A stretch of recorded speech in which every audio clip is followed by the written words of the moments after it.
I found it revealing that in the same year the Federal Reserve was founded, 1913, the Internal Revenue Service was also established. An income tax was then instigated so you and I would have to pay the politicians' debt, plus interest, to the bankers.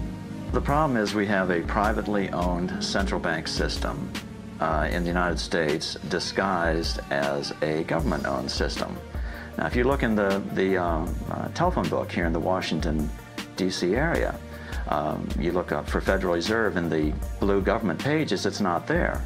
It's in the white pages right next to Federal Express. It's a privately owned central bank. What is the proper relationship, what should be the proper relationship between a chairman of the Fed and a president of the United States? Well, first of all, the Federal Reserve is an independent agency, and that means basically that there is no other agency of government which can overrule actions that we take. There is no other agency of government which can overrule actions that we take.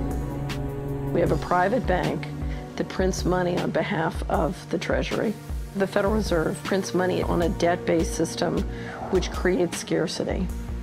But it puts a group of insiders in a position of having access to all the data about the economy when we don't.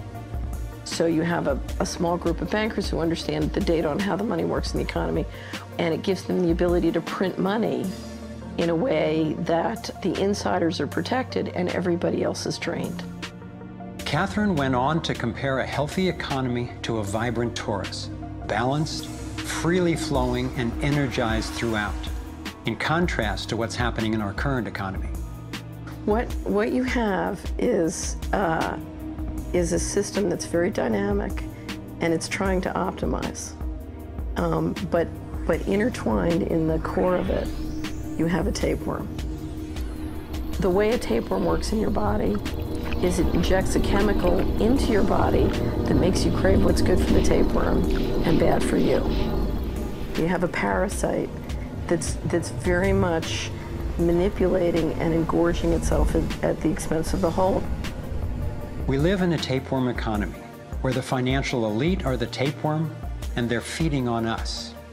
And they don't like it when people blow their cover. After Catherine began exposing government corruption at the highest levels, the FBI raided her company and seized its assets. She was dragged through the courts for 10 years before being found innocent.